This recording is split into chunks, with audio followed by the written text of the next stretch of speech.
સમાચારમાં આગળ વધીએ વડોદરાના તુલસીપુરા ગામના લોકો ધરણા પર ઉતર્યા છે। તંત્રએ રાનેલા ગામની પ્રાથમિક શાળાનું નામ બદલી તુલસીપુરા પ્રાથમિક શાળા 1 કરતા ગ્રામજનો વિરોધ પર ઉતર્યા છે।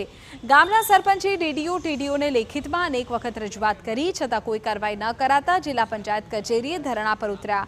શાળાનું નામ ફરીથી રાનેલા પ્રાથમિક શાળા કરવાની ગ્રામજનો માંગ કરી રહ્યા છે। 2004માં જિલ્લા શિક્ષણ અધિકારીએ ચકાસણી કર્યા વગર જ નામ બદલ્યું હોવાનો ગ્રામજનોનો આરોપ। રાનેલાના ગ્રામજનો આદિવાસી સમાજના લાભ મેળવવા તુલસીપુરા ગામના નામનો ઉપયોગ કરી રહ્યા હોવાનો લોકોનો આરોપ।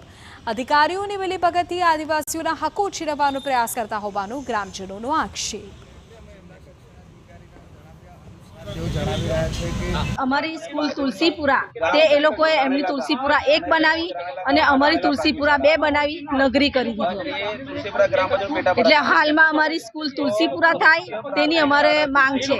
અને આજે એ લોકો આ હડતાલ ઉપર આવ્યા છે, ધરણા ઉપર આવ્યા છે, નક્કી કરીને આવ્યા છે કે જ્યાં સુધી અમારી પ્રાથમિક શાળા જે અમે 1997માં ભૂખ હડતાલ વેઠીને લાયેલા અને તે પ્રાથમિક શાળાના 2004ની અંદર બદલી દેવામાં આવી છે તો તે અમારું કાયદેસરનું થાય, બસ એટલા જ માટે શાંતિપૂર્ણ ધરણા કરવા માટે આવ્યા છે। અને જ્યાં સુધી ન્યાય નહીં મળે ત્યાં સુધી લોકો ધરણા પર બેસે।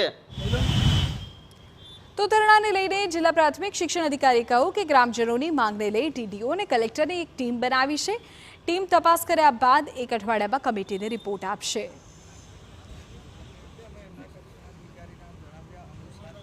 આના માટે કલેક્ટર સાહેબશ્રી અને ડીડીઓ સાહેબશ્રીએ એક કમિટી મૂકેલ છે। કમિટીમાં મામલતદારશ્રી, તાલુકા વિકાસ અધિકારી શ્રી અને ટીપીઓ શ્રી સાવલી છે। એમનો અહેવાલ આવ્યા બાદ જ આપણે આગળ કશું કહીશું।